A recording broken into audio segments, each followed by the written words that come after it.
শুন, কাপড় সব খুলবি না, এমনি কর। ২৬ বছর বয়সী লিসা হোটেল রুমে বসে অপেক্ষা করছে তার দেবর ও তার পার্টনার শাওনের জন্য। এর প্রায় ৩০ মিনিট পর আসলো শাওন। কিরে, তোর আসতে এতক্ষণ লাগে? সরি ভাবি, বাইকের তেল শেষ হয়ে গিয়েছিল। ও আচ্ছা, নে তাড়াতাড়ি শুরু কর, আজ বেশি সময় নেই। তোর ভাই বাসায় এসে না দেখলে সন্দেহ করবে। আচ্ছা ঠিক আছে। শুন, কাপড় সব খুলবি না, এমনি কর। ওকে ভাবি। ওকে আচ্ছা, এগুলো বলা বাদ দিয়ে তাড়াতাড়ি শুরু কর। কথাটা বলেই বিছানায় শুয়ে পড়ল লিসা। আর শুতে শুতে লিসা আর বলল, সীমা কোথায়? বাইরে বসে আছে। অতঃপর লিসা এবং শাওন তাদের কাজ শুরু করলো। চলে গেল পাপের দুনিয়ায়, নিজেদের দেহের চাহিদা মেটাতে। প্রায় ১৫ মিনিট পর, ওই তোর হয়েছে? ভাবি। আচ্ছা সর, ওটা আমার উপর থেকে। আর একটু থাকো না প্লিজ। তোকে সুখ দিতে গিয়ে আমি আমার সংসার ভাঙতে পারবো না, সর। একটা ধাক্কা দিয়ে সরিয়ে দিল শাওনকে লিসা। তারপর নিজের কাপড় ঠিক করতে করতে লিসা বলল, আমি গেলাম। আর শোন, বারবার কল করবি না বলে দিলাম। তোর ভাইয়া মাঝে মাঝে ফোন হাতে নেয়, যদি ধরা পড়ি তাহলে আমাকে আর পাবি না। না না ঠিক আছে ভাবি, আমি তোমাকে হারাতে পারবো না। এই বলে লিসা নিচের বোরখা পরে রুম থেকে বেরিয়ে সীমাকে ডেকে নিয়ে হোটেল ত্যাগ করে। লিসা বাইরে এসে একটা সিএনজি ধরে বাসার দিকে রওনা হয় সীমাকে সাথে নিয়ে। আসলে সীমা হলো লিসার বাসার কাজের মেয়ে, যাকে লিসা নিজের বোনের মতো দেখে আর বিশ্বাসও করে। তাই ওকে সাথে নিয়ে নিজের ইচ্ছে মতো পরপুরুষের সাথে নিজের চাহিদা মেটায় লিসা।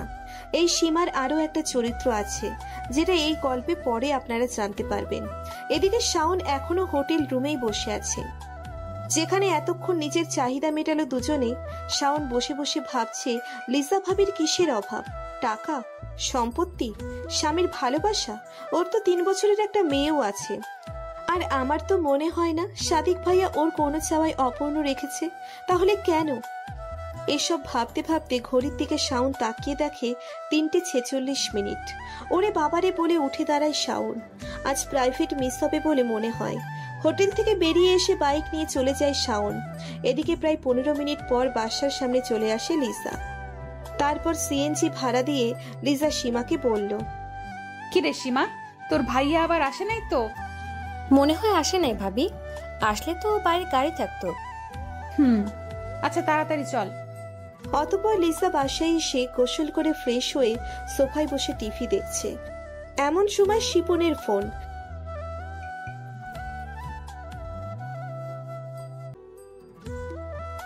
লিসা প্রথমে ধরল না, কিন্তু শিপনও নাছোড়বান্দা।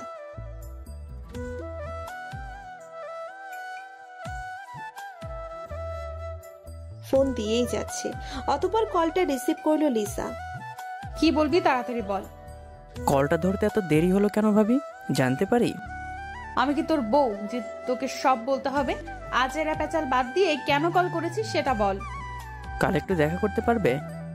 না, কাল হবে না। কেন? আমার সমস্যা আছে। আর মনে রাখিস, আমি কোনো পতিতা না যে তুই ডাকলি আর আমি চলে আসব। আমার সংসার আছে, সো কিছু মেনটেন করে চলতে হয় আমার। তো কবে দেখা করবে? দেখি। কলটা কেটে দিল লিসা। তারপর সীমাকে ১ কাপ চা দিয়ে যেতে বলে আবারও টিভি দেখায় মনোযোগ দিল লিসা। তারপর স্বামীরকে কোলে নিয়ে, ও স্বামীরা হচ্ছে লিসার মেয়ে, সিরিয়াল দেখছে। লিসার পছন্দের সিরিয়াল বলে কথা। এই নিন ভাবি চা। তোর কাজ শেষ? ভাবি। আচ্ছা তো বস, এখানে টিভি দেখি। ভাবি। বলেই ফ্লোরে বসে পড়ল সীমা। আরে সোফায় বস না, এখন কি তোর ভাইয়া আছে? তারপর সোফায় বসতে বসতে সীমা বলল, কেমনে আপনি একসাথে দুজনকে সালাম দেন ভাবি? বলেই একটা শ্বাস ছাড়ল সীমা। তারপর লিসা একটা হাসি দিয়ে বলল, 2 জন কোথায় রে? 3 জন। তোর ভাইয়া আছে না? বলেই একটা আবারও দীর্ঘশ্বাস ছাড়ল সীমা। সীমা তখন মনে মনে ভাবছে, আমি একটাকে সামাল দিতে পারি না, আর উনি 3টা। বিকাল 5টা। গাড়ির হর্ন শুনে তাড়াতাড়ি করে সোফা থেকে উঠে পড়ে সীমা। সীমার কাণ্ড দেখে মুচকি একটা হাসি দিল লিসা আর বলল, এত ভয় করছিস তোর ভাইয়াকে? ভাবি, অনেক। তাহলে আমাকে যে এসবে সাহায্য করিস যদি জানতে পারে? সীমা চুপচাপ। কি ব্যাপার লিজা, কি করছো? আমার মামুনি সামিরা কেমন আছো? বলেই ধপ করে সোফায় বসে পড়ল সাদিক। অনেক ক্লান্ত সে। এই তো টিভি দেখছি। আজ কি খুব বেশি ক্লান্ত? আর তোর অফিস তো 4টা বাজে শেষ হয়, তাহলে মাঝে মাঝে 5টা, 5:30, এমনকি কোনোদিন 6টাও বাজে বাসায় আসো কেন? অনেক কাজ থাকে তাই। আচ্ছা যাও, উপরে যাও, গিয়ে ফ্রেশ হয়ে নাও, আর বাহানা দিতে হবে না। তারপর লিসা নাস্তা রেডি করছে, আর এদিকে ওকে বলেই ওপরের দিকে হাঁটা দিল সাদিক। যা সীমা, তোর ভাইয়াকে নাস্তা দে। ওকে ভাবি, যাচ্ছি। এদিকে সাদিক উপরে গিয়ে ফ্রেশ হয়ে নিল, তারপর নাস্তার টেবিলে আসলো। কি রে সীমা, নাস্তা রেডি? ভাইয়া বসুন, দিচ্ছি। তারপর নাস্তা সেরে সাদিক নিচে লিসার কাছে চলে আসে। নাস্তা করছো? করলাম। আচ্ছা সন্ধ্যা তো হয়ে এলো, বাজারে যাবা না? না, আজ যাব না। যা আছে তাই দিয়ে সীমাকে চালিয়ে নিতে বলো। এভাবেই দুজনে গল্প করতে করতে অনেকটা সময় কেটে গেল। এখন রাত 10টা। লিসা ওয়াশরুম থেকে ফ্রেশ হয়ে এসে নাইট ড্রেস পরছে আর সাদিককে দেখছে। সাদিক বসে ল্যাপটপে নিজের কাজ করছে। তারপর লিসা সাদিককে পেছন থেকে জড়িয়ে ধরে বলল, আর কত অফিসের কাজ করবা? ঘরে যে বউ আছে সেটা ভুলে গেছো? সাদিক নিজের কাজ রেখে লিসাকে হ্যাচকা একটা টান দিয়ে বিছানায় চেপে ধরলো আর বলল, না ভুলি নাই। বলেই লিসার ঠোঁটে নিজের ঠোঁট ডুবিয়ে দিল। লিসাও নিজের স্বামীর সোহাগ চোখ বন্ধ করে উপভোগ করছে। এভাবে প্রায় 10 মিনিট চলতে থাকলো। তারপর হঠাৎ টেবিলে রাখা লিসার ফোনের মেসেজ টোনটা বাজতেই দুজনের চোখ সেদিকে গেল। তখন সাদিক কিছু বুঝে ওঠার আগেই লিসা ওকে আরো শক্ত করে জড়িয়ে ধরে, আবার ওর ঠোঁট ডুবিয়ে দেয় সাদিকের ঠোঁটে। সাদিকও সেদিকে খেয়াল না করে নিজের স্ত্রীর ভালোবাসায় ডুবে গেল। এভাবেই চলতে থাকে স্বামী স্ত্রীর পবিত্র ভালোবাসা। তারপর হঠাৎ গভীর রাতে ঘুম ভাঙে লিসার ঘুম ভাঙার পর লিসা সাদিকের দিকে তাকিয়ে দেখে সাদিক ঘুমাচ্ছে। লিসা উঠে ফোনটা নিয়ে দেখে শাওনের মেসেজ। তখন মনে মনে 101টা গালি দিল ওকে। সকালবেলা 8টা বাজে ঘুম ভাঙে সাদিকের। লিসা এখনো ঘুমাচ্ছে। লিসার দিকে তাকিয়ে আছে সাদিক। ঘুমের মধ্যে লিসাকে নিষ্পাপ শিশুর মতো লাগছে। তারপর লিসার কপালে একটা আলতো করে কিস করে বিছানা থেকে উঠে সোজা ওয়াশরুমে চলে যায়। তারপর শাওয়ার নিয়ে ফ্রেশ হয়ে বাহিরে বের হয়। এদিকে লিসা এখনো ঘুমোচ্ছে দেখে সীমাকে ডেকে চা দিতে বলে নিউজ পেপারটা নিয়ে ব্যালকনিতে বসে পেপার পড়তে শুরু করলো সাদিক। সীমা চা দিয়ে গেল আর সাদিক চায়ের কাপে চুমুক দিচ্ছে আর খবর পড়ছে। এদিকে লিসাও ঘুম থেকে উঠে গোসল সেরে আয়নার সামনে বসে সাজুগুজু করছে। সাদিক পেপার পড়া শেষে রুমে চলে আসে দেখে লিসা একটা নীল শাড়ি পরে আয়নার সামনে বসে আছে। লিসাকে নীল শাড়িতে একদম নীল পরীর মতো লাগছে, যা দেখে সাদিক নিজেকে আর কন্ট্রোল করতে পারেনি। লিসাকে পেছন থেকে জড়িয়ে ধরে ওর পিঠে নাক খুঁজতে লাগলো সাদিক। হঠাৎ সাদিকের স্পর্শে লিসা একটু কেঁপে উঠল এবং লিসারও রং পরিবর্তন হতে থাকলো। তারপর সাদিক বলল, আচ্ছা লিজা, তুমি এত সুন্দর কেন? তোমাকে যত দেখি ততই তোমার রূপে মুগ্ধ হয়ে যাই। আচ্ছা তাই বুঝি? কেন, আগে কি সুন্দর লাগতো না? আসলে সেটা না, কিন্তু তুমি জানো দিন দিন আরো বেশি সুন্দর হয়ে উঠছো। সেটা কি জানো? হ্যালো মিস্টার, কয়টা বাজে? কেন? অফিসে যাবেন না? যাবো তো। তো আমাকে ছাড়েন আর অফিসে চলে যান। তোর সারাদিন অফিস আর অফিস, ভালো লাগে না? এই বলে সাদিক রেডি হয়ে অফিসের জন্য বেরিয়ে গেল। এখন সকাল 11টা। লিসা সোফায় বসে বসে টিভি দেখছে। হঠাৎ করে এমন সময় নিলয়ের ফোন।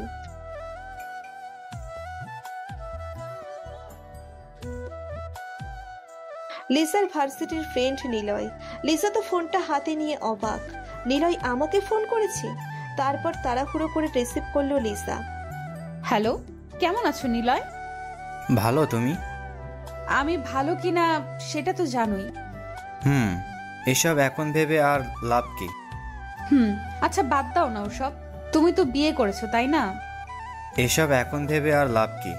একটা ছেলে সন্তানও আছে, 6 মাস বয়স। আরে বাহ, তাহলে তো সুখেই আছো। আচ্ছা রাখছি, এখন অফিসে আছি। আচ্ছা ভালো থেকো। টুট করে কলটা কেটে গেল।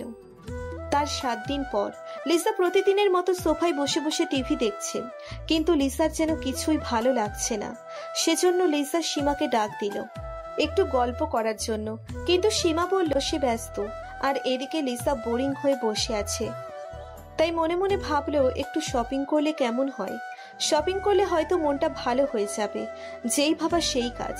রেডি হয়ে বেরিয়ে পড়লো শপিং করতে। যাবার আগে সীমাকে বলে গেল যে সাদিক আসলে যেন তাড়াতাড়ি নাস্তা রেডি করে ওকে খেতে দেয়। তারপর টানা 3 ঘন্টা ঘোরাঘুরি করে শপিং করার পর মার্কেট থেকে বের হয় লিসা। লিসা বের হয়ে দেখে শিপন সামনে দাঁড়িয়ে আছে। এজন্য লিসা শিপনকে পাশ কাটিয়ে যেতে চাইলো, কিন্তু তারপরেও শিপন লিসাকে দেখে ফেললো। কি খবর ভাবি, শপিং করলে? হুম। ভাবি তোমাকে আজ খুব সুন্দর লাগছে। একথা শুনে লিসা লজ্জায় চুপচাপ মাথা নিচু করে দাঁড়িয়ে আছে। আচ্ছা ভাবি চলো না, পাশে একটা হোটেল আছে। আজ পারবো না শিপন, তোর ভাইয়া বাসায় এসে পড়েছে মনে হয়। আরে ভাবি কিছু হবে না, চলো প্লিজ। না শিপন, আজ আমি পারবো না। বলেই চলে যেতে লাগলো লিসা। তখনই শিপন বলে উঠল, কি বললে? পারবে না? তাহলে কি ভিডিও? লিসা থেমে গেল। শিপনও গ্রিন সিগন্যাল পেয়ে লিসাকে নিয়ে হোটেলে চলে গেল। এদিকে সাদিক বাসায় এসে বসে আছে, কিন্তু লিসার কোনো খবর নেই। কয়েকবার ফোন করলেও রিসিভ হয়নি, তাই একটু টেনশন হচ্ছে। সীমাকে বারবার প্রশ্ন করলেও সে বলে শপিং এ গেছে। আসলে সীমা এটা জানে যে লিসার দেরি হওয়ার কারণ কি, তাই সীমা টেনশন না করতে বলেই নিজের কাজ করছে। তারপর সন্ধ্যার কিছুক্ষণ পর বাসায় ফিরল লিসা। দাঁড়াও লিজা, কোথায় ছিলে এতক্ষণ? এই তো শপিং এ গিয়েছিলাম। কি 5 ঘন্টা লাগে তোমার শপিং করতে? লিসা চুপচাপ কোনো কথা না বলে উপরে চলে যাচ্ছে। সাদিকও লিসার পিছনে পিছনে উপরে গেল। লিসা রুমে গিয়ে ফ্রেশ হয়ে রুমে ঢুকতেই সাদিক আবারও প্রশ্ন করলো, কি হলো লিজা, আমার প্রশ্নের উত্তর দিচ্ছ না কেন? কি উত্তর দিব? কি উত্তর দিবা মানে? তুমি এতক্ষণ কি এমন কাজ করলে যে তোমার এত দেরি হলো বাসায় ফিরতে? সাদিক চিল্লাবা না, সামিরা পাশের রুমে পড়ছে।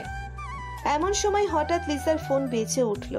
লিসা ফোনটা নেওয়ার আগেই সাদিক ফোনটা নিয়ে রিসিভ করে কোনো কথা না বলে কানে ধরেই অবাক হয়ে যায়, কারণ ওপাশ থেকে শাওন বলছে, কি ব্যাপার ভাবি, আজ নাকি তুমি শিপনকে টাইম দিয়েছো? তো আমাকে কি ভুলে গেছো? ওপাশে সাদিক চুপ। লিসা ফোনটা নেওয়ার কোনো চেষ্টাও করলো না, শুধু নিচের দিকে মাথা করে দাঁড়িয়ে আছে, কারণ সে সাদিকের মুখ দেখে বুঝে গেছে যে কলটা কে করছে। তারপর শাওন আবারও বলল, কি ব্যাপার ভাবি, কথা বলছো না কেন? ভাইয়া কি পাশে আছে? সাদিক এখনো চুপ করে সব শুনছে আর রেগে ফুলে উঠছে। আর লিসা মাথা নিচু করে দাঁড়িয়ে আছে ঠিকই, কিন্তু মুখে কোনো অনুশোচনা বা ভয়ের ছিটেফোঁটাও নেই লিসার মনে। ওপাশ থেকে আবারও বলে উঠল, ও বুঝছি, আচ্ছা রাতে মেসেজ দিও, এখন রাখে। বলেই লাইনটা কেটে দিল শাওন। এসব কি লিজা, কতদিন থেকে চলছে এসব? সাদিকের প্রশ্নের জবাবে লিসা একদম সোজা জবাব দিল, তোমার আর সীমার সম্পর্ক যতদিন থেকে চলছে, আমারটাও ততদিন থেকে চলছে। সাদিক লিসার এমন কথা শুনে রীতিমতো অবাক। কি, সীমা আর আমার সম্পর্কে লিজা সব জানে? কি অবাক হচ্ছে? তো অবাক হওয়ার কিছু নেই, কারণ সীমা আমার কথাতেই এসব করছে। এসব কিছুই আমার প্ল্যান, কিন্তু আমি এসব কেন করেছি জানতে চাও? হঠাৎ লিসার এমন কথা শুনে সাদিক পুরো থ হয়ে গেল। কি বলছে এসব লিসা? আর লিসার কথাতেই এসব করছে সীমা, কিন্তু কেন? সাদিক তখন নিশ্চুপ হয়ে বিছানায় বসে পড়ল আর বসে বসে ভাবছে, আমি জানতাম একজন স্ত্রী তার সবকিছুর ভাগ অন্য কাউকে দিতে পারলেও, কিন্তু তার স্বামীর ভাগ সে কখনো কাউকে দিতে চায় না, এমনকি দেয়ও না। কিন্তু লিসা নিচে থেকে সীমাকে আমার কাছে পাঠিয়েছে। সাদিক এসব কিছুতেই যেন বুঝতে পারছে না লিসা এসব করলো কেন। তারপর কিছুক্ষণের জন্য সাদিক ভুলেই গেছে যে একটু আগে সে তার বউ লিসার পরকীয়া সম্পর্কে জানতে পারল, কারণ সাদিকের মাথায় শুধু একটাই প্রশ্ন ঘুরছে, লিসা আসলে কেন সীমাকে আমার কাছে পাঠালো। তখন সাদিকের মনে পড়তে থাকে সীমার সাথে কাটানো প্রথম সেই দিনের কথা, যেদিন সীমা নিজেই এসেছিল সাদিকের কাছে। আজ সাদিক কিছুটা বুঝতে পারছে সীমা কেন সেদিন নিজে থেকে সাদিকের সাথে ওসব করতে চেয়েছে। প্রিয় বন্ধুরা, চলুন শর্টকাট সে ঘটনা জেনে নেওয়া যাক। সেদিন যখন সাদিক আর লিসার বিয়ের 3 বছর চলছিল, তখনও স্বামীর জন্ম হয়নি। লিজা একটু কাজের জন্য বাইরে যায়। বাসায় শুধু সাদিক আর সীমা ছিল।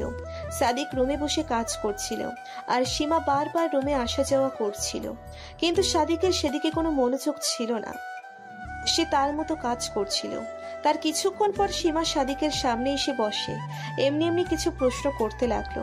এই যেমন, কি করছেন, কেন করছেন, এখন আপনার মুড কেমন, এই সব। আর সাদিকের দিকে তাকিয়ে মিটমিটিয়ে হাসছিল। ওর হাসির মধ্যে একটা চাহনি ছিল, যেটা সাদিক কেন যেন কোনো পুরুষই বুঝতে পারত। সাদিকও বুঝতে পারে, কিন্তু সে কোনো রিয়াক্ট করে নাই, কারণ ওর এসবের মধ্যে কোনো ইন্টারেস্ট ছিল না। এভাবে অনেকক্ষণ চলতে থাকে, কিন্তু সীমা এমন কিছু কাজ করছিল যা দেখে কোনো পুরুষই আর ঠিক থাকতে পারল না। সাদিক তাহলে কিভাবে পারবে? সেও পারল না। সারা দিল সীমার ইশারায়, তবে এক শর্তে, ও যেন কাউকে কিছু না বলে। সেই থেকে প্রায়ই তারা লিসাকে লুকিয়ে দেখা করত, কিন্তু ওসব যে লিসার প্ল্যান ছিল তা ভুলেও সাদিক বুঝতে পারেনি।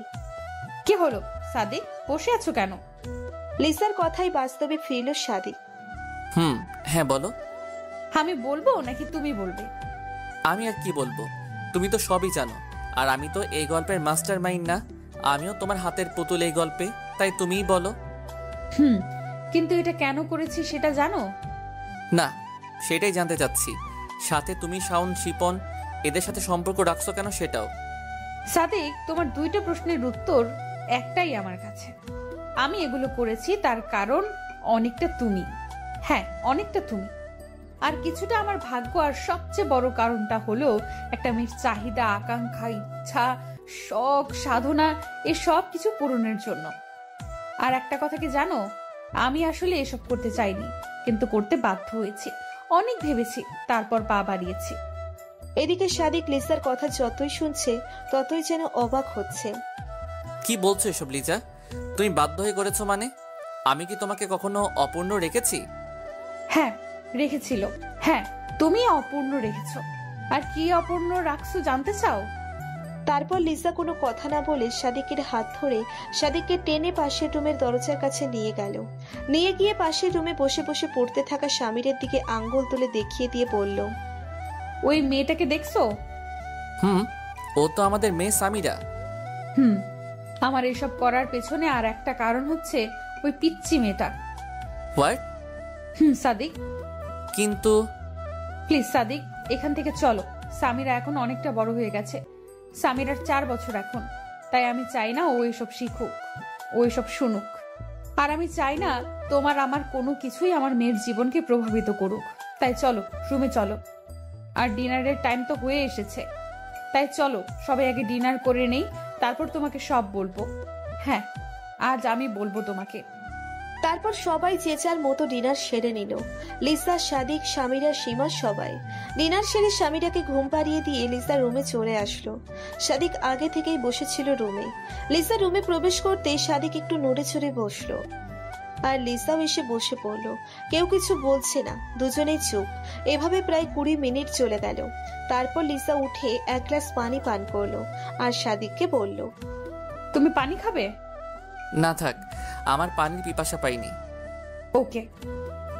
এবার বলো। বলছি। আচ্ছা সাদিক, ছেলেরা তার বউয়ের কাছ থেকে কি চায় বলো তো? কেন জানো না? প্রশ্ন করো কেন?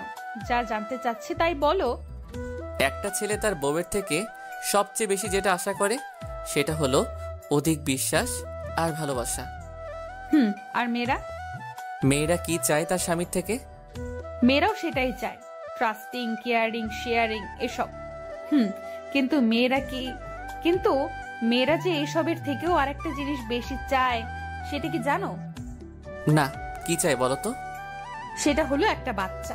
সাদিক, তুমি দুনিয়ায় এমন কোনো মেয়ে পাবে না যে মেয়ে মা হতে চায় না। সব মেয়ে চায় তার একটা বাচ্চা হোক, আর সেটা যে কোনো মূল্যেই। আর মা হবার ইচ্ছাটা এতই অদ্ভুত যে দেখো না, খবরের কাগজে বাচ্চা প্রসব করতে গিয়ে কত মেয়ে মারা যায়। তবুও কোনোদিন কোনো মেয়ের মুখে শুনেছো যে সে বলেছে আমি মা হব না? লিসার কথা শুনে সাদিক কিছুটা থ হয়ে গেল। মনে মনে ভাবছে, লিসা তো সত্যি কথাই বলছে। এত কিছুর পরেও মেয়েদের মা হবার আকাঙ্ক্ষা কমে না। তারপর আবার দুজন কিছুক্ষণের জন্য চুপ, কেউ কিছু বলছে না। তার ঠিক 10 মিনিট পর নীরবতা ভেঙে লিসা বলল, আচ্ছা সাদিক, তুমি কি জানো সামিরা কার মেয়ে? কার আবার? আমাদের মেয়ে, মানে তোমার আর আমার মেয়ে। না সাদিক, সামিরা আমার মেয়ে সেটা ঠিক, কিন্তু তোমার না। মানে?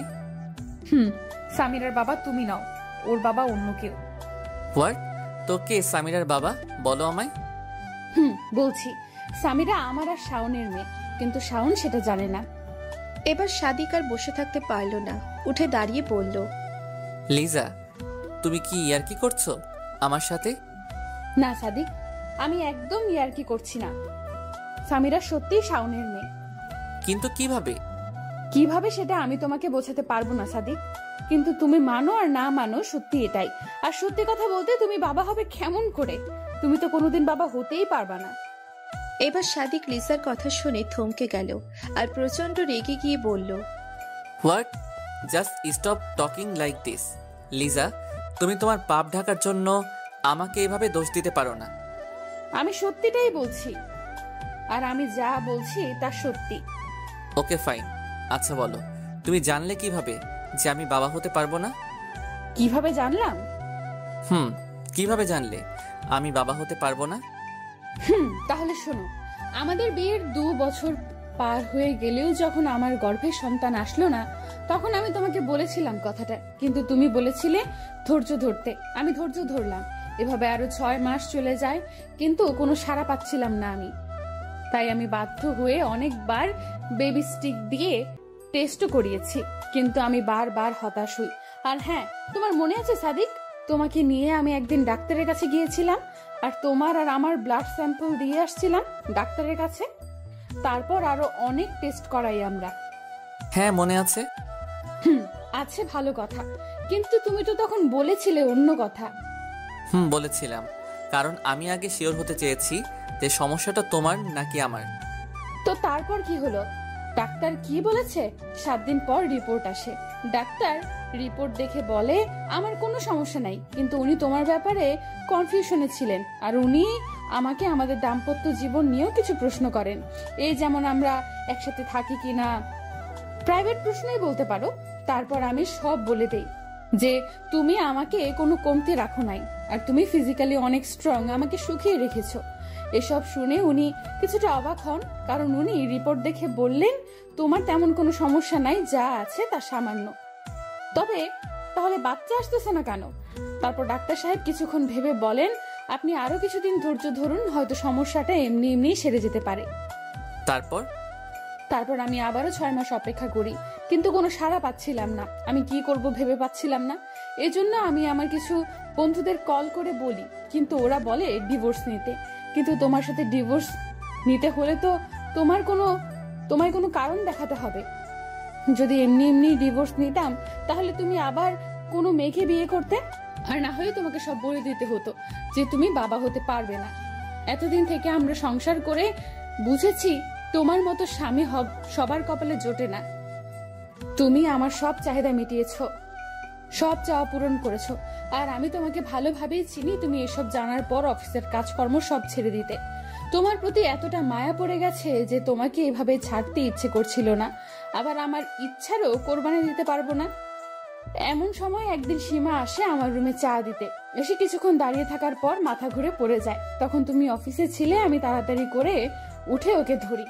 তারপর লক্ষ্য করলাম সীমা ভয়ে কেমন যেন গুটিয়ে যাচ্ছে। আমি বুঝতে পারলাম কোনো গন্ডগোল তো আছে। তাই সীমাকে বললাম কি হয়েছে। ও প্রথমে না বললেও পরে বলল ও অন্তঃসত্ত্বা। আমি তো এটা শুনে অবাক, কিন্তু ওর বাচ্চার বাবা কে সেটা বলতে চাচ্ছিল না ভয়ে। তারপর প্রথমে আমি তোমাকে সন্দেহ করি, কিন্তু পরে মনে পড়ে তোমার সমস্যার কথা। তাই ওকে এটা সেটা ভয় ভীতি দেখিয়ে জানতে পারলাম ওর সন্তানের বাবা শাওন। এ কথা শুনে আমি পুরো থ হয়ে যাই। এরা আমার বাসায় এসব করছে আর আমি জানি না। যাই হোক, সেদিন রাতে আমি আর ঘুমাতে পারলাম না, কি করব এই টেনশনে। তারপর হঠাৎ মাথায় একটা বুদ্ধি আসলো। মনে মনে ভাবলাম আমাকে যে করে হোক মা হতে হবে। যেহেতু তুমি সেটা পারবে না, তাই ভাবলাম সীমা এবং শাওনকে ব্যবহার করব। পরের দিন শাওনকে ফোন দিতে যাব, তখনই শাওন নিজে থেকে আমাকে ফোন করে আর একটা সমস্যায় পড়েছে বলে আমার কাছে হেল্প চায়। আমার আর বোঝার বাকি ছিল না সমস্যাটা আসলে কি, তাই ওকে বাসায় আসতে বলি। কিছুক্ষণ পর শাওন চলে আসে। তারপর ও বলার আগেই আমি ওকে সব বলি, আর এও বলি যে আমি ওকে হেল্প করব, কিন্তু একটা শর্তে। আমি শাওনকে বলি তোমাকে হেল্প করতে পারি, কিন্তু আমার একটা শর্ত আছে। তারপর শাওন আগে পিছে না ভেবে বলে, ঠিক আছে ভাবি, তুমি যা বলবো তাই করব, কিন্তু আমাকে বাঁচাও প্লিজ। এবার বলো কি করতে হবে, বল তোকে কিভাবে সাহায্য করতে পারি। যদিও লিসা জানে লিসাকে কি বলবে শাওন। ভাবি, সীমার পেটের বাচ্চাটা নষ্ট করতে হবে। ভাবি, আমি ওকে বিয়ে করতে পারবো না, আর সীমাও রাজি নষ্ট করতে। সীমা জানে সব। আমরা দুজনে শুধু নিজেদের চাহিদা মিটিয়েছে, কিন্তু ভুলবশত বাচ্চাটা চলে এসেছে। আর সীমা জানে না কিভাবে অ্যাবর্শন করতে হয় বা কি কি করতে হয়। তুমি শুধু ওকে একটু হেল্প করবা, ডাক্তারের কাছে নিয়ে যাবো প্লিজ। ও এই কথা, আচ্ছা আমি দেখছি, তুই যা এখন, আমি সীমার সাথে কথা বলে দেখি। আচ্ছা ভাবি, ঠিক আছে। বলেই চলে গেল শাওন। তারপর আমি কিছুক্ষণ পর সীমার সাথে কথা বলি এবং সীমাও দেখলাম রাজি বাচ্চা নষ্ট করতে, কারণ সীমা জানে শাওন সীমাকে কখনো বিয়ে করবে না। আর সবচেয়ে বড় কথা হচ্ছে শাওনের মতো সীমার মুখেও একই কথা, চাহিদা মেটানো। ওরা দুজন শুধু নিজেদের চাহিদা মিটিয়েছে, আর যেহেতু ওরা এই বাচ্চাটাকে নিয়ে চিন্তিত, সেহেতু আমি সেটারই ফায়দা নিলাম। আমি সীমাকেও বললাম যে হেল্প করব, কিন্তু শর্ত আছে। এবার শাওনের মতো সীমাও শর্তে রাজি। আমি যেন যা করতে চাচ্ছি সবই হচ্ছিল। তারপর কি করলে? তারপর আর কি, সীমার অ্যাবর্শন করালাম এবং আমি সীমার সুস্থ হবার অপেক্ষা করতে লাগলাম। তারপর কিছুদিন পর বুঝতে পারলাম সীমা এখন সম্পূর্ণ সুস্থ। তাই প্রথমে সীমাকে শর্তের কথা বলি। ওকে বলি যে আমার শর্ত হলো তোকে আর তোর স্যারের সাথে ফিজিক্যাল সম্পর্ক করতে হবে। কথাটা শুনে ও প্রথমে একটু চমকে যায়, কারণ ও কোনো মেয়ে এই কথা বলতে পারে। সীমা হয়তো সেটা এক্সপেক্ট করে নাই এবং কল্পনাও করতে পারে নাই। তাই কোনো স্ত্রী যে তার স্বামীর ভাগ অন্য কাউকে দেবে সেটা তার ধারণার বাইরে ছিল। সো সীমা যেহেতু কথা দিয়েছিল তাই রাজি না হয়ে পারেনি, এবং আমি জানতাম ও রাজি হবে, কারণ যে মেয়ে নিজের ইচ্ছায় শাওনের সাথে ফিজিক্যাল রিলেশন করতে পারে, আর যাই হোক ওর শারীরিক চাহিদা অনেক। আচ্ছা, কিন্তু শাওনকে রাজি করালে কিভাবে? আমি জানি ও খুব ভালো ছেলে। কি ভালো ছেলে? তোমার মামাতো ভাই হচ্ছে 1 নাম্বার লুচ্চা, বুড়ি থেকে ছেড়ে কাউকে ছাড়ে নাই। আর যে ছেলে কাজের মেয়ের সাথে ওসব করে সে আবার ভালো হয় কিভাবে? আর ও আমাকে কতবার লাইন মেরেছে তুমি জানো? আর আমি জানতাম শাওন আমাকে পছন্দ করে। আমাকে কাছে পাওয়া মানে শাওনের চাঁদ হাতে পাওয়ার মতো ছিল। আমি শুধু একদিন ওকে ইশারা করছি মাত্র, আর তাতেই কাজ হয়ে যায়। আর এইভাবেই শুরু তোমার ও আমার অন্য কারোর সাথে সহবাস। তুমি তো সীমার সাথে ভালোই কাটাতে, তাই আমি কোথায় যাই কি করি এইসবের খুব একটা খেয়াল রাখুনি। রাতে তো দুজনকেই ভালোই সামাল দিতে তুমি। আচ্ছা বুঝলাম, তাহলে শিপনকে তোমার প্রয়োজন হলো কেন? শিপনকে আমার কোনো প্রয়োজন হয়নি, বরং আমিও প্রয়োজন হয়ে যাই। মানে? বললাম না, তোমার কাজিন শাওন 1 নাম্বারের লুচ্চা, ওর জন্যই আমার শিপনকেও খুশি করতে হয়। আমি ঠিক বুঝলাম না লিজা। বুঝো নাই? তাহলে শোনো বলছি। আমার প্ল্যান ছিল আমি যখন বুঝতে পারবো যে আমি অন্তঃসত্ত্বা, তখন আমি শাওনের সাথে সব রকম যোগাযোগ বন্ধ করে দিব এবং সীমাকেও বলবো চলে যেতে আমার বাড়ি থেকে। আমার প্ল্যান বাচ্চা পেটে আসলে সব শেষ, আর সব কিছু আমার প্ল্যান মতোই চলতে থাকলো। কিন্তু একদিন আমি সকালে বসে চা খাচ্ছিলাম, হঠাৎ তখন আমার বমি বমি ভাব হয়। আমি তাড়াতাড়ি করে ওয়াশরুমে চলে যাই, কিন্তু বমি হয় না। তারপর ওয়াশরুম থেকে আসতে মাথা ঘুরে পড়ে যাই, আর তারপর দুপুরে হুঁশ ফিরে। আমার হুঁশ ফেরার পর সীমার কাছে জানতে পারি আমি নাকি ফ্লোরে পড়েছিলাম। ও এসে তুলে আমাকে, তারপর আমার সব মনে পড়ে। আর আমি তাড়াতাড়ি করে বাথরুমে গিয়ে বেবি স্টিক দিয়ে টেস্ট করি, দেখলাম পজিটিভ। সেদিন আমি অনেক খুশি হয়েছিলাম, কারণ অনেক কষ্টের পর আমি দেখা পেলাম সেই দিনের, যে দিনের জন্য আমি এতটা অপেক্ষা করেছি। তারপর সেদিন রাতে আমি তোমাকে কথাটা বলি, আর তুমিও অনেক খুশি হও। কিন্তু তুমি এটা জানতে না এটা তোমার সন্তান নয় যে আমার পেটে বড় হচ্ছে। আর সেদিন তোমার খুশি দেখে মনে হয়েছিল আমি কোনো পাপ করিনি, কোনো অন্যায় করিনি। সাদিক, মানুষ তো চাহিদা মেটাতে গিয়ে খুনও করে। সে কি মেনে নেয় যে সে অন্যায় করেছে? নেয় না, কারণ সে ভাবে সে সেটাই ঠিক করছে যেটা করেছে। তোমার কাছেও তাই মনে হয়েছে? আচ্ছা যাই হোক, তারপর বলো। তারপর শাওনকে বলে দেই যে আমি এখন অন্তঃসত্ত্বা, তাই তোর সাথে দেখা করতে পারবো না। কিন্তু আমি ওকে এটা বলিনি যে আমার পেটে সন্তান ওর, কারণ আমি সামিরাকে তোমার পরিচয়ে বড় করতে চেয়েছিলাম। আর যখন সীমাকে তাড়িয়ে দেব ভাবলাম, তখনই মনে পড়লো এখন আমি তো বেশি কাজ করতে পারবো না, তাই একজনকে আমাদের প্রয়োজন, তাই সীমাকেও রেখে দিলাম। তারপর সামিরার জন্ম হলো। তুমি আমি দুজনেই অনেক খুশি আর অনেক আনন্দ করে চলে আসি আমাদের এই ছোট্ট ফ্ল্যাটটাতে। তারপর সামিরার যখন 1 বছর পূর্ণ হলো, তখন কিছুদিন পর হঠাৎ একদিন শাওন আমাকে ফোন করলো, আর আমি শাওনকে সোজা বলে দিই আমি ওর সব করতে পারবো না। কিন্তু শাওন অনেক রিকোয়েস্ট করে শেষবারের জন্য দেখা করতে। আমি ওর না করলাম না। দেখা করতে হোটেলে চলে যাই, আর গিয়ে দেখি শাওন বসে আছে। আমাকে দেখে ও উঠে আসে আর এক টানে আমাকে ওর বুকে টেনে নেয়। তারপর ওর চাহিদা মেটানোর পর আমি যখন ক্লান্ত হয়ে শুয়ে আছি, এমন সময় শিপন ঢুকলো রুমে। আমি তো শিপনকে দেখে অবাক হয়ে বিছানার চাদর টেনে নিজেকে কোনো রকম ভাবে ঢেকে নেই, আর শাওনের দিকে তাকিয়ে দেখি ও হাসছে। তারপর আমি অবাক হয়ে শাওনকে প্রশ্ন করলাম, শাওন, শিপন এখানে কেন? তারপর শাওন হেসে উত্তর দিল, ভাবি, ওরও চাহিদা একটাই। কথাটা বলেই শাওন বিছানা থেকে উঠে গেল। আমি উঠতে পারছি না লজ্জায়, কারণ আমার শরীরে কোনো কাপড় ছিল না, তাই বিছানায় বসে আছি। এই সময় শিপন বিছানায় বসতে বসতে বলল, কি ভাবি, আমাকে পছন্দ হয়নি? তারপর আমি শিপনকে অনুরোধ করলাম যেন আমাকে ছেড়ে দেয়, কিন্তু শিপন কোনো কথা না বলে ওয়াশরুমে চলে যায়, আর আমি এই ফাঁকে কাপড় পরে নেই। শিপন ওয়াশরুম থেকে ফিরে এসে দেখে আমি কাপড় পরছি। তারপর আমার কাপড় পরা দেখে শিপন বলল, ভাবি, আর কি ইচ্ছে নাই করার? তারপর লিজা তাদের অনুরোধের সুরে বলল, কেন এমন করছিস তোরা আমার সাথে? তারপর শিপন বলল, ভাবি, তুমি ভাইয়াকে ঠকিয়ে শাওনকে খুশি করতে পারো, আর আমি কি দোষ করেছি শুনি? তারপর লিজা শিপনের কোনো কথা না শুনে ওখান থেকে চলে আসতেই কিন্তু শিপন পিছন থেকে লিজার হাত টেনে ধরে, আর একটা টান দিয়ে ওর বুকে চেপে ধরে বলে, এত সহজ ভাবি এখান থেকে চলে যাওয়া যায়? তারপর লিজা বলল, সরি শিপন, আমি তোমার সাথে এসব করতে পারবো না। তাই নাকি? তাহলে এটা কি করব? একটা ভিডিও দেখিয়ে আমি ভিডিওটা দেখার সাথে সাথে আমার পায়ের নিচ থেকে মাটি সরে যায়, কারণ ভিডিওটা ছিল আমার আর শাওনের। এমন মুহূর্তে আমি কি বলবো কিছু বুঝতে পারছিলাম না। আমি জানতাম শাওন বাজে ছেলে, কিন্তু এতটা বাজে সেটা বুঝিনি। লিজা কাঁদছে আর বলছে, আচ্ছা তারপর কি হলো? মাথা নিচু করে সাদিক আবারও প্রশ্ন করল, তারপর আর কি, আমি বনে গেলাম ওদের হাতের পুতুল। তারপর থেকে ওরা যখন যেভাবে ডাকতো আমাকে যেতে হতো। বিশ্বাস করো সাদিক, আমি নিজের ইচ্ছা পূরণের করতে গিয়ে কখন যে ওদের চাহিদা হয়ে গেছে বুঝতেও পারিনি।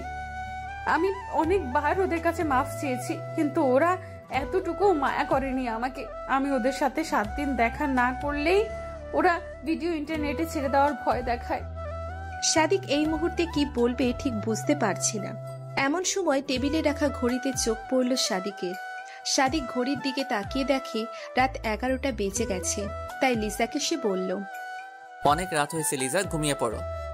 লিজা সাদিকের কথা শুনে পুতুলের মতো বসে আছে, আর কোনো কথা বলছে না। তারপর সাদিক আবারও বলল, কি হলো, ঘুমাবে না? বলেই উঠে জানালার পর্দাটা ঢেকে দিতে গেল, আর পর্দাটা টেনে দিয়ে এসে শুয়ে পড়ল সাদিক। তারপর সাদিক শুয়ে শুয়ে ভাবছে, কি আমি বাবা হবার ক্ষমতা রাখি না? আমি বাবা হতে অক্ষম? সামিরা আমার মেয়ে না? না না, আমি এটা মানি না, কোনো দিনও মানব না। সামিরা আমারই মেয়ে, আর আমি সামিরার বাবা। আমি সামিরাকে ছাড়া থাকতে পারবো না। আর কি বিশ্বাস আছে যে লিজা সব সত্যি বলছে? এটাও তো হতে পারে লিজা তার পাপ ঢাকার জন্য আমার দোষ দিচ্ছে। না, লিজাকে আর বিশ্বাস করা যাবে না। এসব ভাবতে ভাবতে রাত গভীর হয়ে গেল, কিন্তু সাদিকের ঘুম আসছে না। তারপর হঠাৎ সাদিক বুঝতে পারল কেউ ওর পায়ের কাছে বসে আছে, পা ধরে আছে। সাদিক তাকিয়ে দেখে এটা আর কেউ না, লিজা। লিজা আমার পা ছাড়ো। সাদিক, তুমি আমাকে মাফ করতে পারবে না? লিজা রাত অনেক হয়েছে, এখন ওঠো আর ঘুমিয়ে পড়ো। আগামীকাল কথা হবে, এখন আমার পা ছাড়ো। না সাদিক, তুমি না বলা পর্যন্ত আমি তোমার পা ছাড়বো না। লিজা প্লিজ পাগলামি করো না। না, আমি পাগলামো করছি না। সাদিক প্লিজ, আমার জন্য না হলেও সামিরার জন্য হলেও তুমি আমাকে ক্ষমা করে দাও। লিজা ঘুমাও এখন, আর আমি সবকিছুই ছেড়ে দেব। অন্য কোথাও চলে যাব আমি, অনেক দূরে।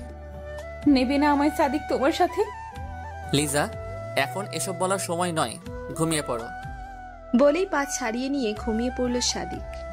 সকাল ঠিক 8টা বাজে ঘুম ভাঙে সাদিকের। সাদিক বিছানা থেকে উঠে দেখে লিসা সোফায় ঘুমাচ্ছে। ঘুমের মধ্যে অনেক সুন্দর লাগছে লিসাকে, একদম নিষ্পাপ শিশুর মতো। তারপর টাওয়েলটা নিয়ে সাদিক ওয়াশরুমে চলে গেল। সাদিক শাওয়ার নিয়ে বেরিয়ে দেখে লিসাও ঘুম থেকে উঠে পড়েছে। তারপর সাদিক লিসাকে কিছু না বলেই চলে গেল ব্রেকফাস্ট করতে। ব্রেকফাস্ট সেরে অফিস যাবে, তখনই লিসা পেছন থেকে ডাক দিল, সাদিক। কিছু বলবে? না, তুমি যাও, অফিস থেকে আসলে বলবো। আচ্ছা। বলেই চলে গেল সাদিক। বিকালবেলা খুব ক্লান্ত হয়ে বাসায় ফিরল সাদিক। লিসাকে দেখলো কার সাথে যেন কথা বলছে, হয়তো শাওন অথবা শিপন হবে। তাই সাদিক আর কিছু না বলেই উপরে চলে গেল। তারপর হঠাৎ কিছুক্ষণ পর কারো গলার আওয়াজে নিচে আসে সাদিক, আর এসে দেখে শাওন লিসার সাথে উচ্চস্বরে কথা বলছে। সাদিক ব্যাপারটা এড়িয়ে যেতে চেয়েও পারল না, তাই নিচে নেমে এলো। এসে বলল, কি ব্যাপার শাওন, কি হয়েছে? আমি আমার মেয়েকে নিতে এসেছি ভাইয়া। তোর মেয়ে মানে? হ্যাঁ, আমার মেয়ে। কে তোর মেয়ে? কেন? সামিরা। সামিরা আমার মেয়ে। না, সামিরা তোমার মেয়ে না, ও সাদিকের মেয়ে। সাদিক ভাইয়ার মেয়ে? উনি তো বাবাই হতে পারবে না, তাহলে মেয়ে কোথা থেকে আসবে? কথাটা শুনে সাদিক মাথা নিচু করে ফেলল। কি বলবে কিছুই খুঁজে পাচ্ছে না সে। আই, কে বলেছে তোকে সাদিক বাবা হতে পারবে না? কেন? সীমা সীমা বলছে আমাকে। হঠাৎ শাওনের উত্তর শুনে সাদিক আর লিসা দুজনেই অবাক, কারণ এই বিষয়টা শুধু সাদিক আর লিসাই জানে। তাহলে সীমা কি করে জানলো? এটা কি করে সম্ভব? তখন দুজনেই নীরব হয়ে গেল শাওনের কথায়। তার কিছুক্ষণ পর লিসা বলল, কি বলেছে তোকে সীমা? কেন? যা বলছে তা তো বললামই। আর এটাও বলেছে যে সাদিক ভাইয়া কোনোদিন বাবা হতে পারবে না।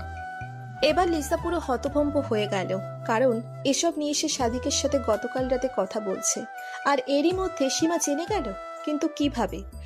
ওদিকে সাদিক মাথা নিচু করে ভাবছে, এটাই ছিল আমার প্রাপ্য। আমার স্ত্রীর থেকে সন্তানের দাবি করছে তার প্রেমিক, সেটাও আমার মুখের উপর। একজন পুরুষের কাছে এর চেয়ে লজ্জার আর কি হতে পারে? দেখ শাওন, আমি ঠিক জানি না সীমা তোকে কি এবং কেন বলছে, কিন্তু সত্যি এটাই যে সামিরা সাদিকের মেয়ে। যে কোনোদিন বাবাই হতে পারবে না, সে সামিরার বাবা কিভাবে সম্ভব? দেখ শাওন, আমরা এমনিতেই ঝামেলার মধ্যে আছি, তাই তুই চলে যা বলছি এখন। ভাবি, আমি এখানে থাকতে আসিনি। সামিরাকে দাও, আমি চলে যাচ্ছি। এদিকে সাদিক এখনো চুপ, কারণ সাদিক এখনো বুঝতে পারছে না সীমা এসব জানলো কিভাবে। দেখ শাওন, সামিরাকে তুই কোনো দিনই পাবি না, কারণ সামিরা আমার আর সাদিকের মেয়ে, আর তুই এটা মেনে নে এবং এখান থেকে চলে যা। ভাবি, আমি সামিরাকে না নিয়ে কোথাও যাব না। আচ্ছা, কি প্রমাণ আছে যে সামিরা তোর মেয়ে? এত বড় গলা করে তুই বলছিস সামিরা তোরই মেয়ে? প্রমাণ আমি নিজেই আর সীমা। আর ভাইয়া, তুমি কেমন পুরুষ? তুমি অন্য কোনো মেয়েকে নিজের মেয়ে বলো? দেখ শাওন, আমি তোকে এই বিষয়ে এখনই কিছু বলতে চাই না, তবে হ্যাঁ, আমি বাবা হতে অক্ষম না, এটা জেনে রাখিস। আচ্ছা, তার মানে তুমি বলতে চাচ্ছ সামিরা তোমার মেয়ে? তারপর সাদিক কিছু বলতে যাবে, তখনই লিসা বলল, শাওন, তুই যাবি এখান থেকে নাকি দারোয়ান দিয়ে বের করে দিব? ঠিক আছে, আমি যাচ্ছি। তবে হ্যাঁ, আমি যাচ্ছি বলে এটা ভেবো না যে আমি হাল ছেড়ে দিয়েছে। সামিরা আমার মেয়ে, আর আমি ওকে নিয়ে যাবই। এই বলে চলে গেল শাওন। এদিকে সাদিক সোফায় বসে পড়ল, আর লিসা ঠায় দাঁড়িয়ে আছে। সন্ধেবেলা সামিরার স্কুল ও প্রাইভেট শেষে সামিরাকে পিক করে বাসায় নিয়ে আসে সীমা। আর সামিরা বাসায় ঢুকেই আপু বলে দৌড়ে গিয়ে সাদিকের গলা ধরে গালে চুমু খেয়ে বলল, কি হয়েছে আপু, তোমার মন খারাপ কেন? না আম্মু, ও কিছু না। তোমার স্কুল প্রাইভেট কেমন হলো? ভালো আব্বু। সাদিক মনে মনে ভাবছে, সামিরার কাছে আসলেই আমার মন ভরে যায়, আমার সব শূন্যতা দূর হয়ে যায়, সব ক্লান্তি দূর হয়ে যায় ওর মুখটা দেখলে। ও আমার কাছে আসলেই যেন আমি সব ভুলে যাই। তাহলে কি করে সামিরা আমার মেয়ে না হয়?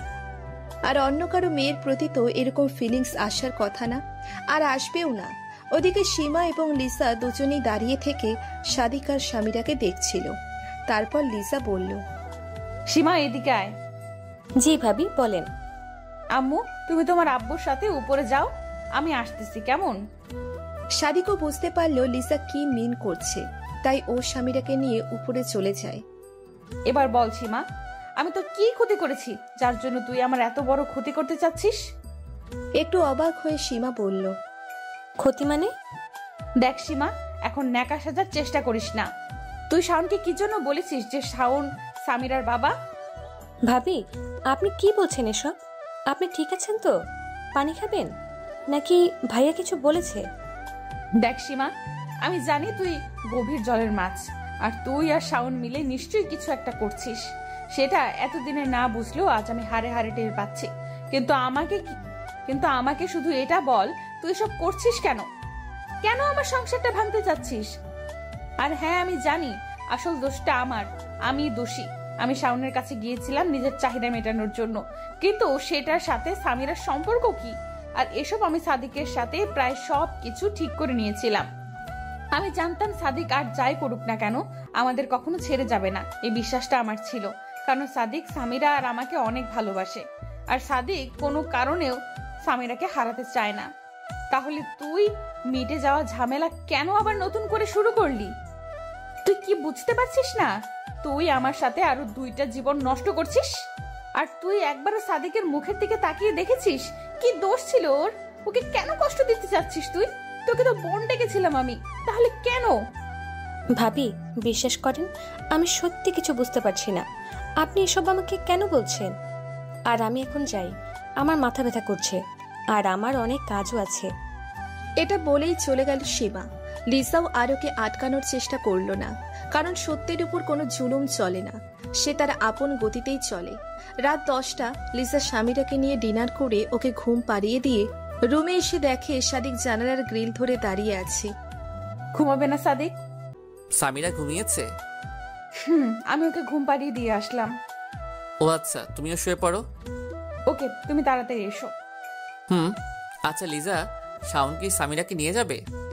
না সাদিক, আমি ওকে সামিরাকে নিয়ে যেতে দেব না। তারপর একটা দীর্ঘশ্বাস ছেড়ে সাদিক বলল, সামিরাকে ছাড়া আমি বাঁচবো না লিজা। আর আমি এটা মানি না যে সামিরা আমার মেয়ে না। আর দেখেছো তুমি লিজা, তুমি সামান্য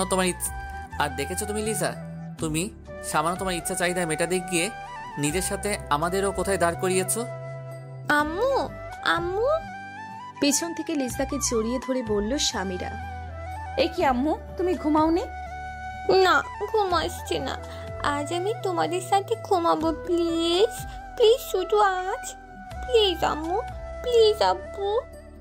ওকে, আসো আমার লক্ষ্মী মেয়ে, আসো সাদিক, তুমিও ঘুমিয়ে পড়ো, টেনশন করো না, দেখবে সব ঠিক হয়ে যাবে। আচ্ছা লিজা, তুমি কি জানো সীমা এসব কেন করছে? কেন সীমা শাওনকে উস্কে দিচ্ছে এসব বলে? না, আর আমিও এই বিষয়টা এখনো বুঝতে পারছি না সীমা এসব করছে কেন। টেনশন করো না, ঘুমিয়ে পড়ো। অতঃপর সাদিক, লিসা, সামিরা ঘুমিয়ে পড়ল। হঠাৎ গভীর রাতে ঘুম ভাঙে সাদিকের। খেয়াল করে দেখে সামিরা ওকে শক্ত করে জড়িয়ে ধরে ঘুমুচ্ছে।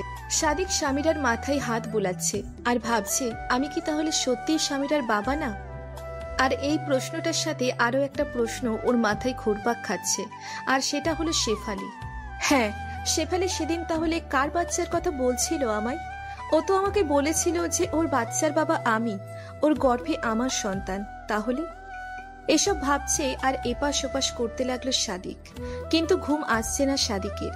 সাদিক লিসার মুখে বাবা হতে পারবে না কথাটা শোনার পর থেকে কিছুটা চুপচাপ হয়ে যায়, কারণ এই 2টা প্রশ্নের উত্তর খুঁজলেই ব্যস্ত তখন সাদিক।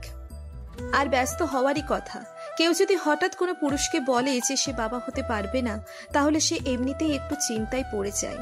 আর সাদিক তো তার স্ত্রীর থেকে শুনেছে। এদিকে সীমা ডিনার করে সব কিছু গুছিয়ে রেখে নিজের রুমে গিয়ে শুয়ে পড়বে, তখনই ওর ফোনটা বেজে উঠল।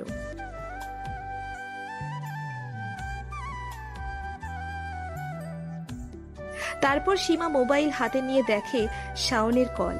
সীমা তাড়াতাড়ি করে রিসিভ করলো, আর রিসিভ করতেই শাওন বলল, সবকিছু ঠিক আছে তো? তোমার ভয় পাবার কারণ নাই, আমি এত সহজে ধরা পড়বো না। আচ্ছা ঠিক আছে, এখন রাখি। আরে দাঁড়াও, কথা আছে। কি বলবে বলো। তুমি হঠাৎ করে মাঝপথে আমাকে ছেড়ে যাবে না তো? সীমা, আসলে আমার কেন জানি মনে হচ্ছে এগুলো আমি ঠিক করছি না। সাদিক ভাইকে এভাবে হ্যারাসমেন্ট করা কি ঠিক? আর তুমি আমাকে এখনো পর্যন্ত বলছো না কেন তুমি এমন করছো? কেন তুমি এমন করছো সাদিক ভাই এবং ওদের সবার সাথে? আমাকে আর কিছুদিন সময় দাও। আর হ্যাঁ, আমি তোমাকে যেভাবে যেভাবে বলেছি তুমি ঠিক সেভাবেই করবে, ওকে? আর তারপর তোমার কাজ প্রায় শেষ। হ্যালো শাওন, হ্যালো শাওন, কথা বলছো না কেন? বলো। যা বলেছি সেটা কাল করবে, ঠিক আছে? আমি আর পারবো না সীমা। পারবো না বললে তো হবে না শাওন। তোমার সাথে আমার ডিল হয়েছে, আর তার জন্য তুমি আমাকে যা যা বলছো আমি সবটাই করছি। টাকা পয়সা এমনকি নিজের দেহ পর্যন্ত দিয়েছি তোমাকে। আর তোমাকে তোমার ক্রাশ লিজাকেও ভোগ করার রাস্তা তৈরি করে দিয়েছি। শাওন, তোমার জন্য আমি এত কিছু করেছি, আর তুমি কিনা এখন বলছো পারবে না? প্লিজ সীমা। এখন প্লিজ বলে লাভ নেই শাওন, তোমাকে তোমার কাজ করতেই হবে। আর আমি যেটা বললাম সেটা আগামীকাল করবে। এখন রাখছি। সব বলবো শাওন বলেই কলটা কেটে দিল সীমা। পরের দিন সকালবেলা সাদিক প্রতিদিনের মতো অফিস চলে গেল। এদিকে সীমার কথা মতো শাওন লিসার বাসায় হাজির। শাওনকে দেখে লিসা রেগে গিয়ে বলল, কেন এসেছিস শাওন তুই? ভাবি, তুমি ভালো করেই জানো আমি কেন এসেছে। হ্যাঁ আমি জানি, কিন্তু এটা জানি না তুই হঠাৎ করে এসব করছিস কেন। আমি তো তোকে বলছি সামিরা তোর মেয়ে না। দেখো ভাবি, আমি এসব শোনার জন্য আসিনি। সামিরা আমার মেয়ে, আর তুমি নিজের ইচ্ছা যদি না দাও তাহলে আমি পুলিশে কমপ্লেন করব, আর প্রয়োজন হলে ডিএনএ টেস্ট করাবো। কি বললি তুই শাওন? তুই পুলিশের ভয় দেখাচ্ছিস, টেস্টের ভয় দেখাচ্ছিস? কারণ তোমরা আমার মেয়েকে আটকিয়ে রাখছো। ঠিক আছে, তুই যা ইচ্ছা কর, দেখবো পুলিশ কি করতে পারে, কি করে আমার থেকে সামিরাকে নিয়ে যায়। ভাবি, তাহলে তুমি সামিরাকে দিবা না? না, দেব না। ঠিক আছে। বলেই ডাকি মুঠ নিয়ে চলে গেল শাওন। এদিকে লিসা হতাশ হয়ে বসে পড়ল সোফায়, আর মনে মনে ভাবছে কি করতে গিয়ে কি করে ফেললাম। নিজের দেহের বিনিময়ে যাকে পেয়েছি তাকে এখন হারাতে হবে বলে মনে হয়। কারণ লিসা খুব ভালো করেই জানে যে সামিরা সাদিকের নয়, সামিরা শাওনের মেয়ে। বিকালবেলা সাদিক ক্লান্ত হয়ে বাসায় ফেরে। সাদিককে ক্লান্ত দেখে সীমা বলল, ভাইয়া ফ্রেশ হয়ে আসেন, আমি নাস্তা রেডি করছি। সাদিক সীমার দিকে সন্দেহের নজরে তাকালো, কিন্তু কোনো প্রমাণ না থাকায় কিছু বলতে পারল না। রাত 10টা। প্রতিদিনের মতো যে যার মতো ডিনার সেরে ঘুমিয়ে পড়ল। সীমা ডিনার করে ঘুমানোর আগে শাওনকে ফোন করলো।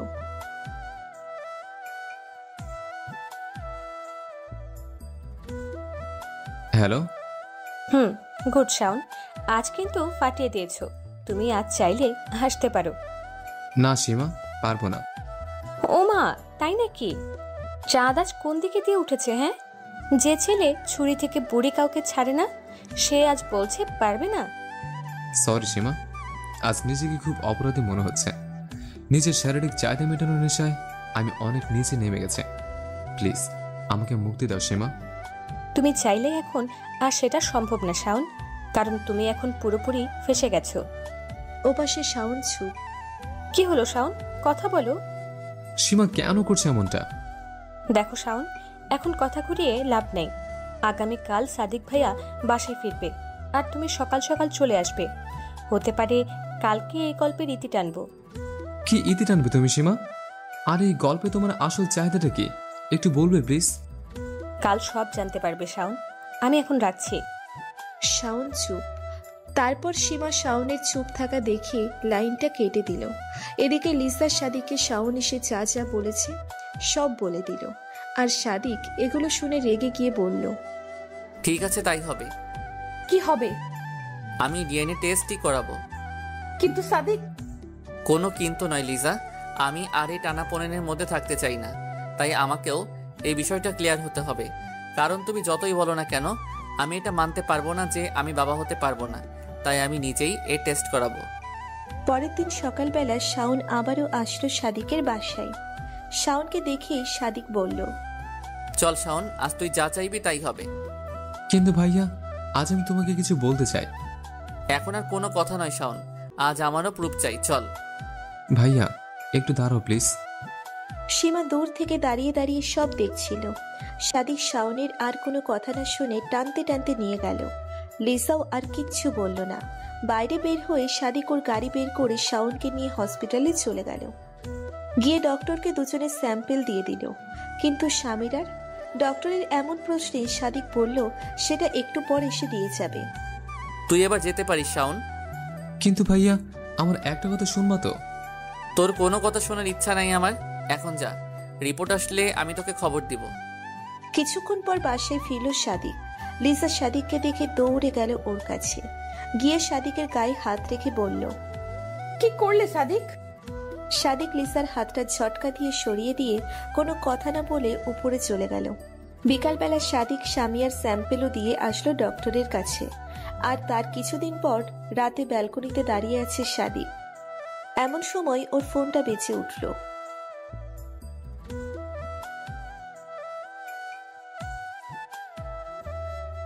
ফোনটা হাতে নিয়ে দেখে ডক্টরের কল। রিসিভ করলো সাদিক। হ্যালো। জি স্যার, বলুন। আপনার রিপোর্ট চলে এসেছে, আগামীকাল যে কোনো সময় এসে নিয়ে যাবেন। তারপর সাদিক কলটা কেটে দিল। বুকের ভেতর দুরু করেছে। কি হবে যদি রিপোর্টে এটা আসে যে সামিরা শাওনের মেয়ে? কি করে মুখ দেখাবে? তারপর সাদিক নিজেকে শক্ত করে নিয়ে বলল, যা হবার হবে, কিন্তু এই যন্ত্রণার হাত থেকে তো মুক্তি পাবো। এদিকে শাওনও কিছুটা চিন্তায়। মনে মনে ভাবছে সীমার পাল্লায় পড়ে খুব বড় ভুল করে ফেলেছে। এসব ভাবতেই শাওনের মোবাইলটা বেজে উঠল।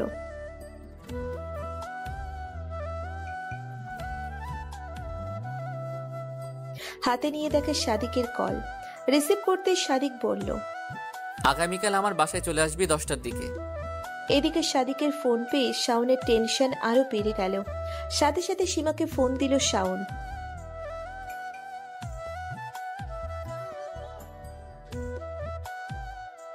হ্যালো সীমা। বলো। এখন আমি কি করব? আমার খুব টেনশন হচ্ছে। আমি আগামীকাল সব বলে দেব। তোমার বলতে হবে না, আমি বলে দেব। কারণ এখন আমার বলার সময় হয়েছে। তুমি শুধু কাল আসবে, যা করার আমি করব। পরের দিন সকালবেলা সাদিক অফিসে না গিয়ে হসপিটাল থেকে রিপোর্ট আনতে চলে গেল।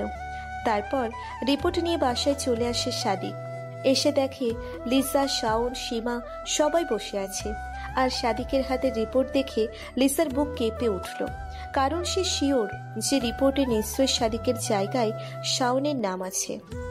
তাই লিসাকেও কিছু বলার আগেই সাদিকের হাত থেকে রিপোর্টের খামটা কেড়ে নিতে চাইল, কিন্তু সাদিক তা হতে দিল না। পরে সাদিক খামের ভেতর থেকে রিপোর্টের কাগজটা বের করবে, তখনই শাওন বলল, এসব করো না ভাইয়া, তার আগে আমি তোমাকে কিছু বলতে চাই। না, আজ যা বলার এই কাগজ বলবে। প্লিজ ভাইয়া, আমার কথাটা তো শোনো। সাদিক কোনো কথা না শুনে রিপোর্টটা বের করলো। আর এদিকে লিসা আর শাওনের বুক কাঁপানোর গতি বেড়ে গেল। লিসা লজ্জায় মাথা নিচু করে রইল, আর শাওনও কিচ্ছু বলছে না। তারপর সাদিক রিপোর্টটা বের করলো, আর বের করে দেখে নীরব হয়ে দাঁড়িয়ে আছে। সাদিক কিছুক্ষণ দাঁড়িয়ে থাকার পর আস্তে আস্তে বসে পড়ল। আর সাদিকের এমন অবস্থা দেখে লিসা দৌড়ে এসে সাদিককে ধরল, সাথে শাওনও। কিন্তু সীমা এলো না। সীমা ঠাই দাঁড়িয়ে আছে। তারপর শাওন পড়ে থাকা পেপারটা কাপা হাতে তুলে নিয়ে একবার দুইবার ভালো করে দেখলো। দেখে একটা স্বস্তির নিঃশ্বাস ছাড়লো। ছেড়ে কাউকে কিছু না বলে সোজা গিয়ে সোফায় বসে পড়ল। তারপর লিসা সাদিককে ধরে সোফায় বসালো, এবং তারপর লিসাও কাপা হাতে শাওনের হাত থেকে পেপারটা নিয়ে দেখতে শুরু করলো। তারপর লিসা দেখলো সবকিছু ঠিকই আছে, কিন্তু বাবার জায়গায় যে নামটা দেখলো, লিসা এতে খুব অবাক হয়ে যায়। কারণ সেখানে পরিষ্কার লেখা সামিরার ডিএনএ শাওনের সাথে নয়, বরং সামিরার ডিএনএ ম্যাচ করেছে সাদিকের ডিএনএর সাথে। কিন্তু এটা কিভাবে সম্ভব? সেদিন ডক্টর যে বলল সাদিক কখনো বাবা হতে পারবে না। লিসার মাথা ঘুরতে লাগলো, কিন্তু সে নিজেকে কন্ট্রোল করে সাদিকের পাশে গিয়ে কিছু বলতে চেয়েও পারল না। আবার ফিরে এলো। তারপর শাওনকে প্রশ্ন করলো, বল শাওন, সামিরা কার মেয়ে? এখন বল। ভাবি, আমি আসলে অনেক বড় ভুল করে ফেলেছি, আমাকে মাফ করে দাও। বিশ্বাস করো, সীমা আমাকে যেভাবে বলেছে আমি শুধু সেভাবেই করেছি। এসব সীমার প্ল্যান ছিল শুরু থেকেই। তারপর লিসা সীমাকে বলল, বল সীমা, এসব তুই কেন করেছিস? সীমা চুপ। চুপ করে আছিস কেন সীমা? আমি মানছি এখানে সব দোষ আমারও ছিল, তাহলে তুই সাদিকের মতো নিষ্পাপ কাউকে কষ্ট দিলি কেন? কি? সাদিক নিষ্পাপ? লিজা, তুমি কতটা চেনো ওকে? কতটা জানো তুমি সাদিককে যে নিষ্পাপ বলছো? হঠাৎ করে সীমার এমন কথা শুনে সাদিক অবাক হয়ে মাথা তুলে সীমার দিকে তাকালো, আর সাথে শাওন এবং লিসাও। চুপ, একদম চুপ। নিজের দোষ থাকার জন্য এখন সাদিককে দোষ দিচ্ছিস? কি? আমি আমার দোষ ঢাকছি? কেন দোষ ঢাকবো আমি? আমি কি দোষ করেছি যে ঢাকবো? আচ্ছা মানলাম তোর কোনো দোষ নেই, তাহলে তুই এটা বল, তুই কার কাছে শুনেছিস যে সামিরা শাওনের মেয়ে আর সাদিক বাবা হতে পারবে না? কারো কাছে না। তাহলে শাওনকে বললি কেন? কারণ আমি চেয়েছি সাদিককে বোঝাতে যে কারো সন্তান কেড়ে নিলে কেমন লাগে। মানে ওকে প্রশ্ন করো, শেফালি কে? সাদিক তো এবার পুরোই হয়ে গেল। মনে মনে ভাবছে সীমা শেফালিকে কিভাবে চেনে এবং জানে। শেফালি কে সাদিক? সাদিক চুপচাপ। ও কি বলবে? আচ্ছা, আমি তোমাদের বলছি।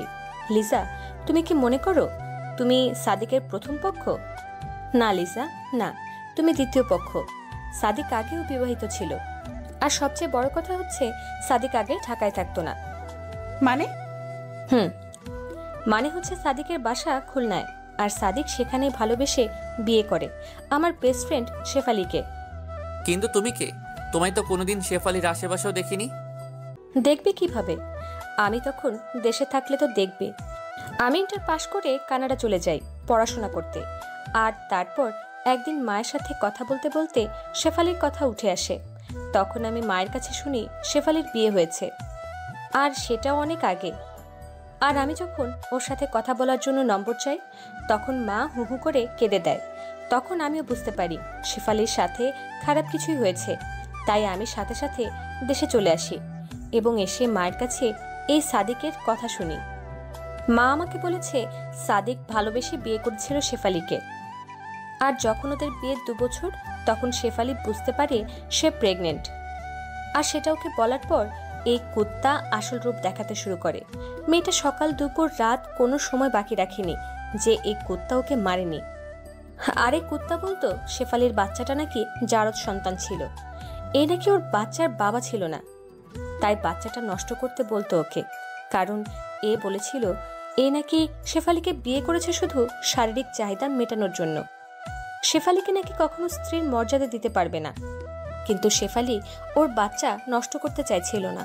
শেফালি এর থেকে মুক্তি চেয়েছিল, আর চাইছিল ওর বাচ্চাকে পৃথিবীর আলো দেখাতে। ও শুধু মুক্তি চেয়েছিল ওর কাছে, স্বামীর অধিকারও নয়, শুধু মুক্তি। কিন্তু এই কুত্তা ওকে মুক্তিও দেয়নি, সব সময় রুমে বন্ধ করে রাখতো আর মারতো। এভাবে কিছুদিন যাবার পর নাকি শেফালি মারা যায়, আর এই জারজের বাচ্চা ঢাকা চলে আসে। আমি মায়ের মুখে এসব শুনে সারাদিন কেঁদেছি। কিন্তু পরে ভাবলাম আমি কেন কাঁদছি? কাঁদবে তো এই কুত্তার বাচ্চা। তাই খুলনা থেকে সব প্ল্যান করি, তারপর ঢাকা চলে আসি। এসে শুনি এ আবার বিয়ে করছে, তাই অনেক কষ্টে তোমাদের বাসা খুঁজে পাই। তারপর তোমাদের বাসায় চাকরানির কাজটা নেই, আর তারপর শুরু করি আমার কাজ। তোমাকে শাওনের সাথে মিথ্যা নাটক করে লাগিয়ে দেই, কারণ আমার প্ল্যান ছিল ফাঁকা বাসায় এই জারজটাকে খুন করব। কিন্তু পরে ভাবি ওকে খুন করে কি হবে? খুন করলে যদি এর মতো মানুষরূপী জানোয়ারগুলো ভালো হতো, তাহলে একে রাস্তার উপর কুপিয়ে খুন করতাম। কিন্তু সেটা তো আর হবে না। তাই একে এভাবে শাস্তি দিতে চেয়েছিলাম। আর শাওনের সাথে আমার কোনো সম্পর্ক ছিল না, সব ছিল আমার প্ল্যানের অংশ মাত্র। কিন্তু আমি কেন প্রেগনেন্ট হলাম না? আর ওই ডাক্তার যে বলল? তুমি প্রেগনেন্ট হওনি, কারণ আমি তোমাকে নিয়মিত পিল দিতাম চায়ের সাথে। আর ওই ডাক্তারও আমার দুলাভাই ছিল। দুলাভাই আমার কথাতেই তোমাকে এসব বলেছিল। তাহলে শাওনকে কিভাবে হাতে নিলে? শাওনের মতো মেয়ে খেকোদের হাতে নিতে সময় লাগে নাকি? আর লিজা, তুমি হয়তো জানো না, শাওন তোমার লোভে এসব করতে রাজি হয়ে যায়, যদিও শাওন আগে পুরোটা জানতো না। শাওন অবাক হয়ে বসে আছে, কোনো কথা বলল না। এমন সময় সাদিকের বাসার সামনে একটা গাড়ির হর্ন শুনতে পায় সবাই। আর তখনই সীমা বলে ওঠে, আমার চলে যাবার সময় হয়েছে, আমি আসি। আর হ্যাঁ সাদিক, পারলে আমায় ক্ষমা করে দিও আর নিজেকে শুধরে নিও। শাওন তুমিও, আসি আমি। বলেই চলে গেল সীমা। সীমার পিছনে পিছনে শাওনও চলে গেল। আর সাদিক লিসা বসে আছে। সাদিক মনে মনে ভাবছে এই চাহিদা ইচ্ছে জিনিসটা আসলেই বড় অদ্ভুত। সৎ ইচ্ছে বা চাহিদা হলে আপনি হবেন সাকসেস, আর যদি অসৎ ইচ্ছা হয় তাহলে আপনাকে এমন জায়গায় নিয়ে গিয়ে দাঁড় করাবে যা আপনি কখনো কল্পনাও করতে পারবেন না। আর এই গল্পে সবাই একটু হলেও দোষী। এখানে সাদিক লিসাকে বা লিসা সাদিককে কেউ কারো দিকে আঙ্গুল তুলে বলতে পারবে না তুমি দোষী। সব চরিত্রেরই একটা না একটা চাহিদা ছিল। তবে লিসা নিজেকে ভেবেছে যে সে এই গল্পের রচয়িতা, কিন্তু লিসাকেও অবাক করে দিয়ে সীমা প্রমাণ করেছে যে মানুষ যেটা ভাবে সেটা সবসময় ঠিক হয় না। সীমার এ কেমন প্রতিশোধ, যেখানে ও নিজেকে এভাবে বিলিয়ে দিল? আর লিজার এই কেমন মা হওয়ার তীব্র ইচ্ছা, যেখানে পর পুরুষের সঙ্গে অবৈধ সম্পর্ক চালিয়ে গেল বছরের পর বছর। গল্পটা তো সবাই শুনলেন, এইবার নিজেদের অপিনিয়ন দিবেন। নতুন নতুন গল্প শুনতে আমাদের চ্যানেলটি সাবস্ক্রাইব করে বেল বাটনে ক্লিক করুন।